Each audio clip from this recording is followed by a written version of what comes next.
Hi, it's Mark Sensen. I'd like to tell you about a new sponsor who's unlocking creativity in a unique way. It's an app called Headphone. That's Headphone.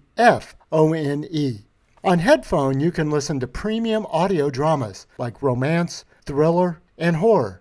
I was just listening to Dracula Reborn that breathes new life into Bram Stoker's classic tale. Right now, Headphone is offering listeners a 10% discount when you use this code to subscribe. Mark Creativity 10. So go to headphone.page.link/Mark Creativity 10. I'll put that link in the show notes. And thanks again to the folks at Headphone for their support of the podcast.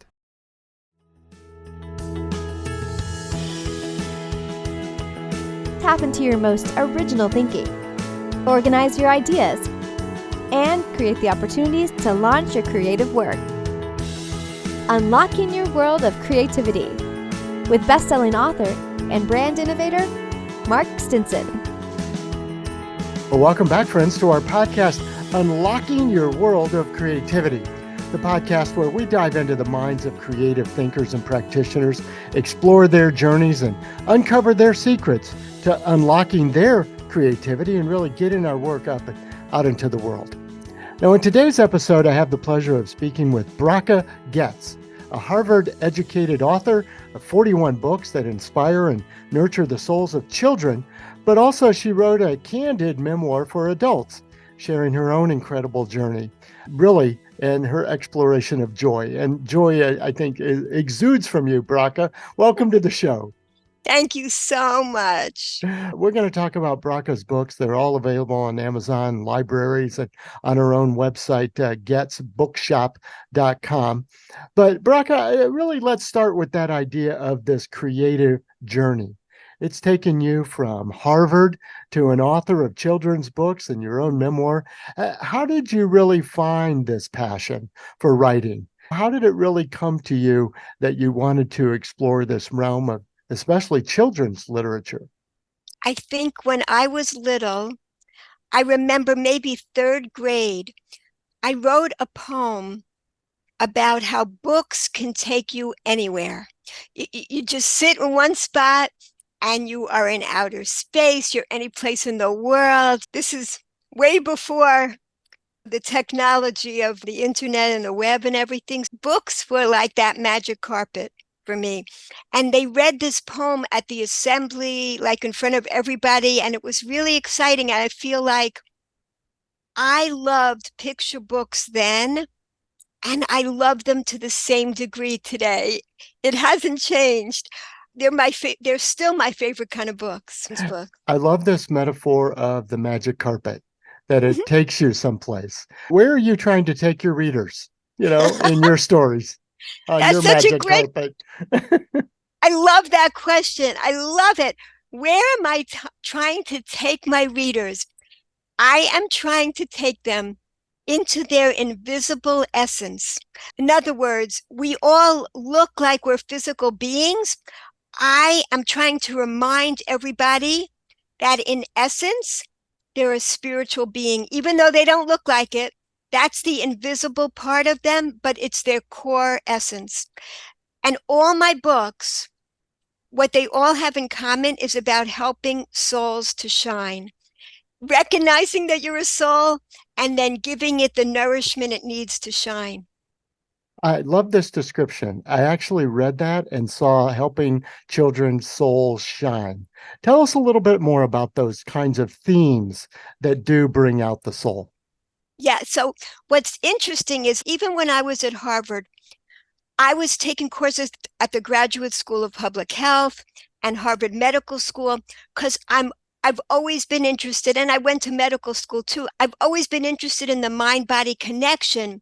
So it's really important, in order for our souls to fully shine, we also need healthy bodies. So believe it or not, that's a part, it's a significant part of my books are about being healthy and safe. Like some of my most popular books are the books that focus on prevention of abuse of children. And these books, what's amazing is that they're popular even with children will tell me those are their favorite books. And I never expected that. I understand that parents will want those books for their children, but the children, they love the guidelines. They want to feel safe in this world. So it's been amazing. So there's books about prevention of abuse, books about learning disabilities, teaching children how to interact with who are usually the loneliest children with learning disabilities. Because if you don't learn the guidelines, you don't feel comfortable interacting. So I teach that to children, basic guidelines, books about swimming safely. This book is for toddlers because it's a really high drowning rate with toddlers. They have to be watched and they need to know the guidelines themselves. And they really learn them. And then books about Let's Stay Healthy, which I wrote during the pandemic, teaching children the why. Why is it important to eat healthy? Why is exercise important? And even why sleep is important. To explain it to children, not just say go to bed, but really explain so that children can get these good habits ingrained. Yes. Oh, and then there are books that are specifically spiritual, but in other words, all of these books help souls to shine in different ways. Like The Invisible Book is a book about all the things we believe in that are invisible. Just drop a pen, gravity. There's an invisible force pulling it down. There's our feelings, our thoughts. There's electromagnetism. How does a magnet pick up a paperclip? There's so many invisible forces. We see the effects of them, but we don't actually see the forces.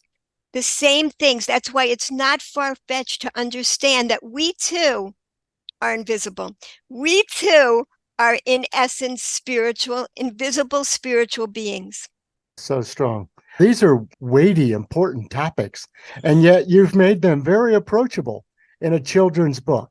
What was your technique or method that you said, I need to get an important message across, but I need to do it in such a way that would be not only just approachable, but you described children embracing this story?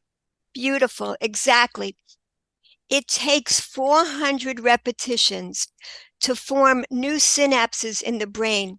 It's very hard to create a new habit, but when done joyfully, 10 to 20 repetitions, and we've got the new habit down. So joy is what's critically important in learning a new habit, and that's how we can ingrain habits really quickly. Basically, that's what I'm doing. It's a joyful approach. Even the books about the prevention of abuse, the pictures are joyful, the book is joyful. Children love absorbing safety messages because they're joyful messages. It's incredible. It was incredible for me to learn this, but this is the easiest way to learn, in a joyful, playful way. And that's how I present it. Oh, very good. Do you have one of the books handy that you could read from? Haha. Oh, okay. That's interesting. Yeah, just to give us a flavor of this style and tone that you have. Okay. Don't Read This Book is my newest book. This is a book. It's written in the voice of the inner critic. Inside everybody's head, there's a little voice trying to get us to be miserable all day long, trying to get us to focus on what we don't have, what we're lacking, instead of focusing on what we do have. What are we grateful for? We all have. This book actually teaches you how to overcome that voice. It teaches you the tricks that it uses so you can outsmart it. But this book, it took me 30 years to write. Some books I could write really quickly. This book, I had the title, I had most of the book written, but I didn't feel it was ready. I kept going back to it. And finally, last year, I got the surprise ending that I was waiting for. Then and here's the surprise ending. That little voice in our heads, it really doesn't want us to listen to it. And it really, at the end of the book, you find out that it was really hoping you would read this book, because it doesn't want you to listen to it. It's like those barbells that we push off to gain muscles. We gain gratitude muscles by pushing off those thoughts of, oh, I need that to be happy. I'm missing this. Every time we do that, we grow our gratitude muscles. Yeah, and could you imagine if we knew this as children, all the stress, anxiety, miserableness we could have avoided. So the earlier we learn this, the better. And then we don't have to play catch up. Yeah, don't read this book. You can still close it fast, or soon you may know way too much. You're still reading? Oh no! This book should be marked "Do Not Touch." You won't put it down. Please, just don't turn the page. My secrets will be out. Oh, and if you read this entire book, you may learn to get rid of me. No! Eek, you're here. And you see the next words that hurt me so much, it's a shame. It says right here, when you do something wrong, that it's really me who's to blame. Then he goes into all the things that children might do wrong and not listen. And at the end, you realize that this voice really wants you to understand it so you can outsmart it and have a really joyful life. It's a fantastic message. And you deliver it with such enthusiasm. And I noticed on your website that you've got some new multimedia versions of the books too. Yep. Now it's an audio book with a great voice. It's not my voice. Oh my gosh, it was a young person who recorded it, and he does the fly is the image that we have here, this little fly buzzing around, because when you shoo away a fly, it comes right back. And that's what these thoughts are like. So the voice is fantastic. You could read along with the book it's either a CD or downloadable, either way, the audiobook. And we're also making animations now. It's actually, my children got me, they said, stop giving your books to all the publishers. And they started publishing my books now. With the 40th children's book is published by my children. That's the Goetz Bookshop. Up until then, it was published by mainstream publishers. So now it's a whole shift where it's a family business now. I love that. Let's shift a little bit to those kind of logistics. We love the creative process, but we also know that to get our work out into the world, there's some nuts and bolts. There's some logistics. What have you learned across this process on nearly 4 dozen books? Yes. One of the main things I learned is when you publish the book, that's step number one. People think it's the last step. It's really just the beginning. It's the beginning of what some people call marketing, and I call it sharing or revealing the gems, the treasures that are in your books. So you have the rest of your life to do that once your book is out in the world. And what I tell people is there are probably an infinite number of ways to market your book. And you can't do all those ways. Pick the ways that you enjoy the most, and then you will never burn out from doing it. You'll never waste any time because you'll be enjoying every minute of it. So that's what I do. I absolutely love letting people know about my books, but I only do it in the ways that I enjoy. Because if I do it in ways I don't enjoy, it feels like drudgery. It's annoying. Forget about that. Why should I feel like I'm wasting any time at all? So I'm successful no matter what I do because I'm having a great time. Yes. I can see a listener of this podcast nodding right now going, yes, she gets me. Because, we've had those 101 marketing tips for authors and whatever. But when you shift it from sharing, from to revealing, all of a sudden that doesn't sound like pushing books. That doesn't sound like publicity. That doesn't sound like book marketing. And it's a real different approach. Exactly. And if you're not a business person, like I am so not a business person, I don't deal with the selling aspect. That doesn't interest me a bit. I am just interested in sharing. That's the part that I love to do. Love that. Now, your other project is a more candid memoir for adults. So you really had to change voices, I'm assuming, to really tell your story and give a glimpse into your personal experiences. In a way, because you see, so this is the book, Nourish the Soul, but I'm a person that doesn't like to write a lot of words. So I didn't really write this book. I took excerpts from my actual diaries.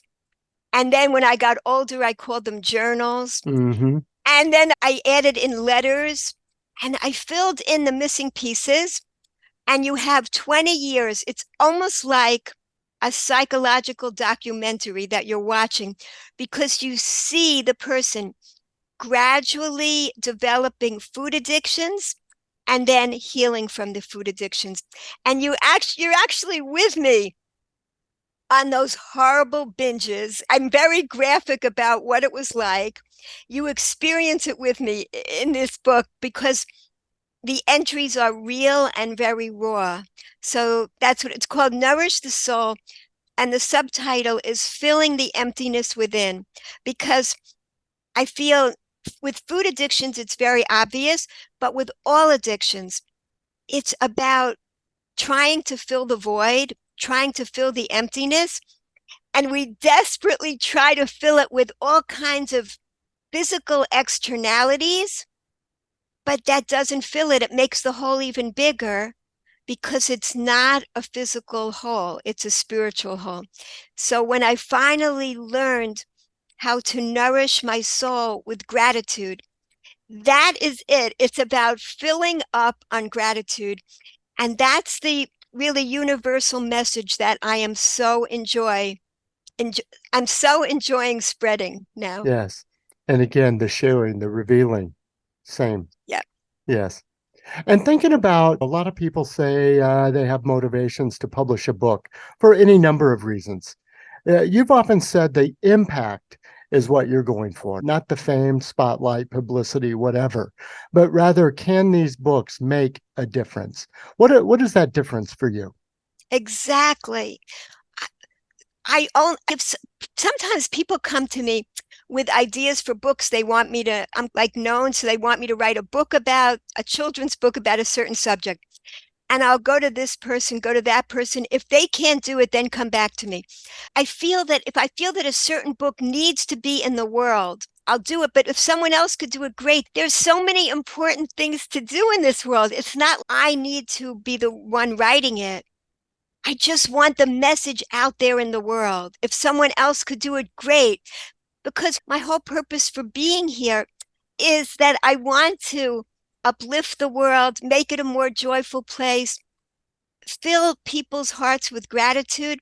And we all are a part of that. There's no competition. Let's all be involved with it. So, yeah, I think Kurt Vonnegut said, it's easy to write a book. You just split open your vein and drip the blood out. In other words, what I mean is, it comes from so deep in me, that need to want to help people and get the messages out into the world. It's coming from the deepest place, from the very inside of my being. So that's what pours out when I write a book. And yeah, to me, it's all about the message. Oh, this Yes. is funny. Somebody interviewed me and they said, so how do you work on character development? Oh, I said, my books don't have that. And they said, what about plot? I said, not that much plot either. No. Oh, and what's in your books?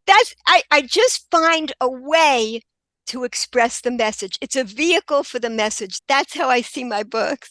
In this philosophy you have of no competition, I can imagine some people, because we've heard, hey, if the idea comes to you, you better act on it because somebody else will and quote unquote take your idea. You're almost seeing it in the reverse. People coming to you with ideas, please write this book, and you go, maybe somebody else should do it. Yes, I do feel that way, except once in a while when I feel I think I'm really the person to do this. And then I'll just jump on it right away. You know what I mean? I feel like when somebody came to me during the pandemic, please write a book about being healthy. The children are just eating junk. They're not exercising. They're not going to sleep. Explain to them why. And I said, that's a terrific idea, but I don't know how to exactly write that book. Let me think about it. So I go to sleep. 3 nights later, I wake up. I keep a pad by my bed with a pen. I wake up and I go, oh my gosh, here's the title. Here's the whole book. I got exactly how to do this book. So I called them up and I said, I've got it. Okay, I'm full speed ahead now on this book. I feel that it's like rain coming down. There's a universal source, one source of creative energy that keeps recycling and flowing amongst all of us. And it's about capturing that. And definitely being in a state of joy helps to be able to get that flow just coming. Many times, like when I'm dancing or doing yoga, I get amazing ideas. And then I don't have a pad usually at the class right there. But oh my gosh, the state of flow helps so much in being able to capture the creative energies of the universe that are available to us. So it's like rain coming down and my pad tries to catch all the drops coming. And then I have the message for the book that I feel needs to be in the world. Yes. And other people can be under that same storm. We all get some of that rain of joy. Exactly, exactly. Also, I wanted to explain there's a pleasure ladder that I learned about, which is about gravity, which is about gratitude.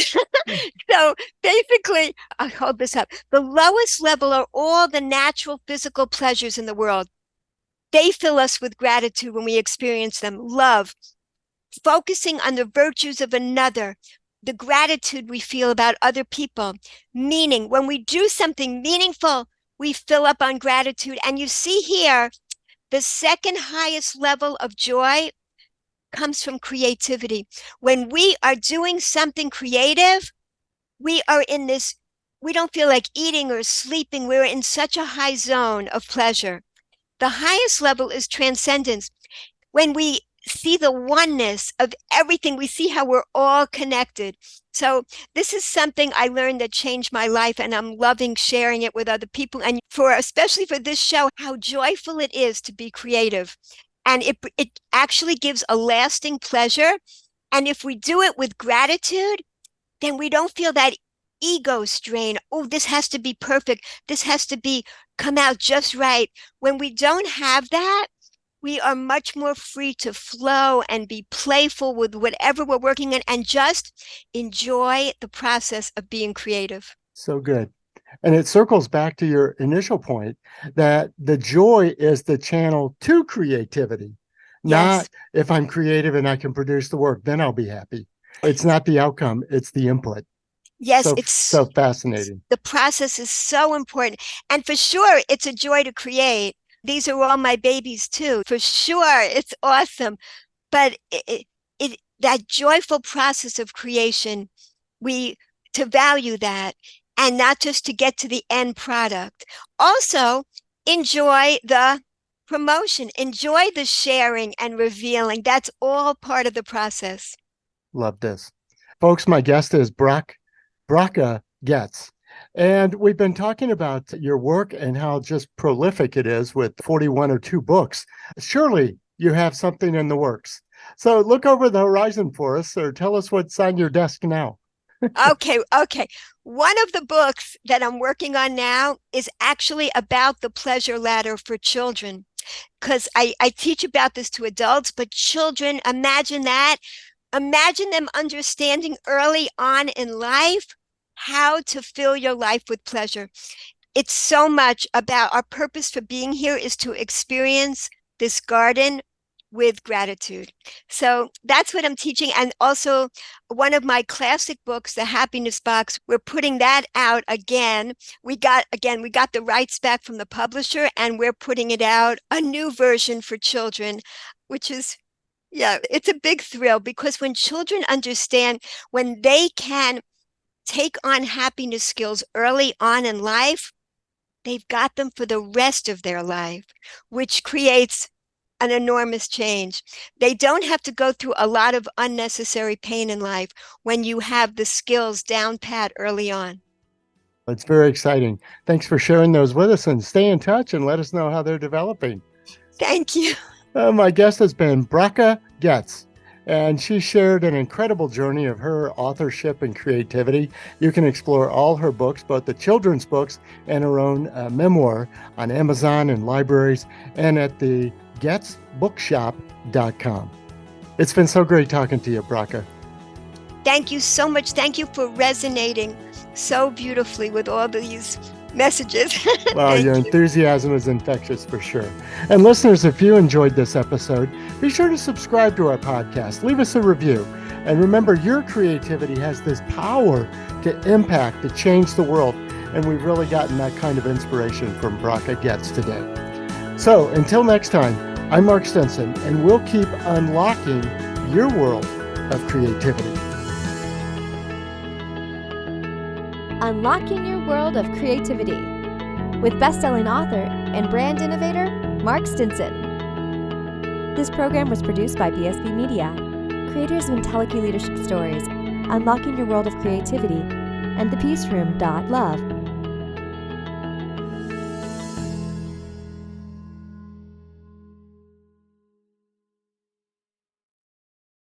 If you like this podcast, here's another show that you'll like from BSB Media. The Patients Speak. Healthcare Innovations Accelerating the Patient Journey. It features interviews with healthcare leaders, patient advocates, medical providers, and researchers. Presented by 83 Bar. Look for The Patients Speak on your favorite podcast app.